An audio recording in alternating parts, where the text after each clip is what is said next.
Antonia Okafor, wonderful to have you on American Thought Leaders. Thank you so much for having me. Good to be here. So, you have some pretty interesting views by any stretch of the imagination. You're a big Second Amendment person, big pro-Second Amendment. And you also talk a lot about concealed carry on campus. Right. And for a lot of folks, this is a little jarring, including for me when I first heard about it. Tell me a little about the evolution of your perspective on this and why you think this is important. Yeah. Right. I always tell people that I'm definitely not your average gun activist, gun rights activist. I actually grew up Democrat, families, all big Democrats still are. And with that, I also espouse their viewpoint of gun control and stuff like that growing up. But it really wasn't until college, when I went into college, when I realized that, first of all, this kind of false type of narrative that a college campus is a safe place to be and that these things won't happen to you because you're on a college campus and you spend $40,000 a year, nothing's going to happen to you, is false. And fortunately, I was in college at a time where during the Obama administration, they had this big report about sexual assaults on college campuses. Okay. And I remember not only reading about the sexual assault on college campuses, but then also realizing that, hey, you know what? I'm a sexual assault survivor, and I talk a lot about that recently. Not until recently I have, though, but I'm a sexual assault survivor, and I want to empower the young women around me. Here I am, the student of feminism. I've actually also been a teacher of feminism to inner city high school girls for a couple years at that time. Then why am I not allowing that part that I feel like was missing of the feminist movement conversation? Here we're talking about what happens after sexual assault, but we don't talk about what we can do to empower women before sexual assault. And for me, it was coming to the realization that I want that right to be able to protect myself on campus, just as much as that right is given to me off campus. So I actually became the Southwest director for an organization that had been pushing campus carry for years at the time in Texas. And in 2015, we won that fight. And I was really in the forefront of leading and pushing and the implementation of the successful implementation of concealed carry on college campuses. Really, the core issue comes down to, again, my feminist belief of every woman should be able to empower themselves and have equality amongst sexes. And in order to do so, again, is a great equalizer to achieve that. This is, it's fascinating. It seems very counterintuitive in some ways. You don't associate gun rights with feminism, typically, at least I don't. Right. But you're kind of schooling me here a little. Well, that's the thing is that, and I've learned as I've grown and, becoming a Republican, realizing I am a conservative in those beliefs, like gun rights, like the fact that, I am pro-life and things like that, though. The media wants you to believe that if you're a woman and you're pro-gun and you're pro-life, that you're not pro-women. And history, for one, shows that to be false. One of the things I love to tell women is that, you talk about the women's suffrage movement, highlighting where the feminist movement even began, actually even goes way before even the suffrage movement into the abolitionist movement. Right. And in the suffrage movement, you realize that you see the West. The West is where a lot of women were granted the right to vote, and then finally going back to the East. Well, why is that? Because one commonality, in the West in those times in the 1800s, is that they were by themselves. It was self-reliance. They were the ones who were protecting their homes, their property, their children. A lot of the time, the women were by themselves. So yes, they had to have a gun in order to protect themselves, in order to protect their property, and in order to protect their lives and those they care about. So it's really not a coincidence that those same women were the women who were also given that right a God-given right, really the right to vote, a right to self-defense. And so going back to even that movement, going even further a little bit back to the Christian temperance union movement that they had. Okay. Christianity and conservative values and values that people want to say that are contrary to the modern feminist movement are really the ones that really originated the feminist movement, and we're really not too far off from the values that conservatives hold today. Fascinating. It also reminds me of Selena Zito's work, the recent book looking at the different demographic groups that voted for President Trump in 2016, one of them was actually women who strongly believe in gun rights. Right. It's Probably me. quite interesting, even though a number of other areas they weren't aligned, but that was the issue that, forgive the word, trumped the others. Yeah. Yeah. No, I completely agree with that. I understand that. I know those women who had that same belief. A lot of that was me as well. Coming down to the fact that, I'm voting for this man because, look, I can't vote for Hillary, who not only who believes that we should have abortion until late-term abortion, up to 9 months, but also believes that the best way to empower a woman is really to disempower her, to keep her from having the tool that, if used the right way, the person behind the tool is really what changes that firearm. If used the right way, can actually save my life. I'm not a victim. I think that's a mentality that so many of those women have, is that, look, I don't care about political parties. I just care that at the end of the day, if I truly am a feminist and I believe that I'm independent and that, I can, take, my life and my own world into my own hands, then why not safety into my own hands as well? So it makes sense because, at the end of the day, Second Amendment is not a political issue. It is not even an American issue. It is God-given right that every human being has. And so it makes sense for those women to go against party lines and to say that I want my right to self-defense because it's given to me, not because of the government, not because of a president, right. But I want the government and the president to protect that right. So I'm going to vote for that person. So, you mentioned that you became Republican, because of multiple views, pro-life views, of course, Second Amendment. How has that changed your life? How did your friends react? I mean, what happened there? And yeah, well, I actually, if you haven't watched the video, the PragerU video that I been really blessed to be a part of a couple years ago, I talk about my journey, the pro-gun journey, but also the pro-life journey, which was actually even before my pro-gun journey, when I was a Democrat. And being in Texas, I think I have a unique perspective because I feel like there's so many other, we'll say, blue dog Democrats that are still in Texas. Abortion is just one of those issues you don't touch. So with abortion, I realized even very early on that as a student, I remember actually we had this project in 7th grade that we had to talk about an issue that was important to us. Some people talked about AIDS epidemic or cancer. Again, remember, I'm a Democrat, right? I'm supposed to be a Democrat at this time, 7th grade, so what, 13, 14. And my whole project, I remember the title of my paper. My paper was Abortion, the Legal Killer. And then I actually made this replica of a bedroom, a girl's bedroom, that would have existed if she wasn't aborted. Again, fascinating. This is something like, my parents weren't telling me, look, you need to be a Republican, you need to have these conservative values, you need to, but abortion was so wrong to me. I felt that as a child, that it was so wrong that it's something that I needed to bring up. And so I think it just goes back to show that, a lot of people think, Black people, especially women, that they are liberals, that they're progressives. I really, truly believe that there are a lot of closet conservatives, I like to say. There are closet conservatives out there who have the same values. Those things are important to me, important to them, just like abortion or even gun rights. But they just have not reconciled those two with the party. So, that was my big thing. Abortion was a big issue to me even before I became a Republican. Okay, interesting. Yeah.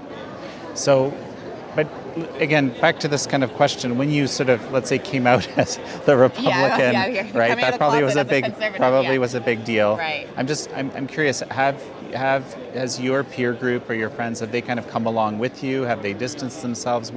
How's that played out? I've heard all sorts of stories around this. Or maybe you're the one who's able to convince folks about your views. I still haven't convinced my family, which is the hardest one, right? But I definitely had people, when I came out, publicly, because for me, it's really hard for me to keep quiet about things. You're going to know where I stand. Right. That's what I found out. And my friends found that out. I remember in college, I was a grad student, and when I finally came out about my beliefs and talking about gun rights on campus and concealed carry, talking about my anti-abortion beliefs, I had a lot of people, those are the ones who knew me the most, actually the one most, visually attacked me the most too, publicly. I think they felt it was a betrayal. So a lot of those people actually still, a few years afterwards have come to me and said, you know what, I've been watching you since then. I still don't believe in what you talk about. I don't believe what you stand for. But at least I know that you've been consistent and that you're passionate about your beliefs. Okay. So that's been nice to have that aspect of things. Again, that's a very small percentage of those who I Right. was, actually with before. But I mean, that's what happens. I think if you say that you believe in something and you're vocal about that belief, well, then you're going to align with the people. Unfortunately, you're going to align with people who will also believe what you believe in. It's just, and different, Sure. messages of it. Unfortunately, we're dealing with a party or with people who usually say that, they're for free speech, they're for being inclusive. Sure. It's not inclusive though when you don't allow those who have a different opinion than you to be around you. I think that's the hypocrisy that I saw a lot, unfortunately, with coming out as a conservative. So, Interesting. but it worked out for the best. So how did faith figure into this whole picture for you? I'm very curious about that. Yeah, a lot actually, a lot. So I became a born again. I'm going to say born again conservative, born again Christian about almost 10 years ago in 2010, and I grew up Roman Catholic. But for me, I did not have that personal relationship with Christ during that time. It wasn't until college, looking at my college roommate at the time, she really lived the lifestyle of a Christian. Okay. She was really living out those values, and there was something different in her and what she was living that I was really attracted to. But I've had a hard life. My father went to prison when I was 5. At that same year, right before then, for a different crime, we went to prison for a different crime. I was sexually assaulted. I was raped as a child as well. And so I dealt with a lot of mental health issues, a lot of, child abandonment issues, a lot of even poverty. My mother and father both went to prison for one time, and I was Wow. almost an orphan. So a lot of those things, I realized that through the faith of Jesus Christ, I was able to persevere and get through. And that's what a lot of my message is today, is that yes, we're going to talk about Second Amendment, yes, we're going to talk about conservative values, but at the end of the day, my true empowerment really comes from my faith in Jesus Christ. The fact that he is there with me all the time, and that he calls me to be courageous, he calls me to be strong. 10 years ago, I became a born-again Christian, and really I made a decision that if I really believe that God does not want people to be aborted, doesn't want children who are the most vulnerable among us, in all subsects of groups, not just the vulnerable of children, but the vulnerable of those who are orphans or who are not, or widows. Like he calls us to empower those vulnerable groups. Well, then I have to be vocal about that. And the party that I was in at the time was not only not for pro-life issues, they were adamantly against those who were pro-life among them. Right. And so I knew I was not in the right party, and so I had to reconcile those two. What would you say is the biggest challenge you face right now? I mean, I get the feeling you don't mind challenges. I get the feeling you're the sort that's like, all right, challenge, here we go. But what is it that's the challenge for you now? Yeah.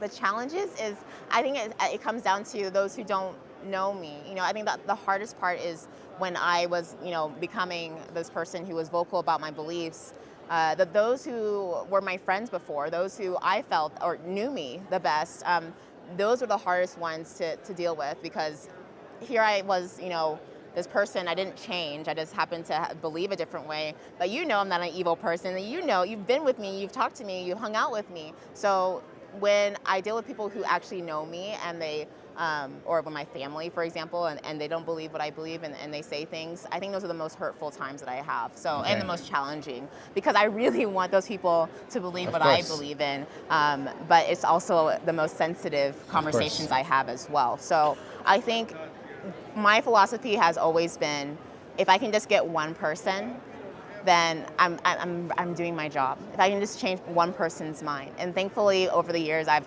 had those one-on-one conversations, those one-on-one conversions many times, and that's by the grace of God, not because of what I've done. Right. But really, those one-on-one conversions is really what changes, hearts and minds at the end of the day. People want to have the thousands of people that they talk to, and then everyone's saved. Well, at the end of the day, if you can get that one-on-one conversation and that one-on-one type of situation, and I think you can really change a lot of people's minds and impact them. So what would you say to someone, maybe conservative, liberal, doesn't matter, that is just, thinking about this idea for the first time? Guns, concealed weapons, students on campus, and feels, hey, this actually feels kind of threatening. I think that might be a common feeling that people have. What would you say to people in that situation? Well, on our side, I get that from both sides, but I think about the people, the 18-year-old that you are completely okay with signing up to die for their country, right? They're not considered legally an adult, a kid either. But for some reason, we have this mentality, and it's probably a part of it is what we see on college campuses these days.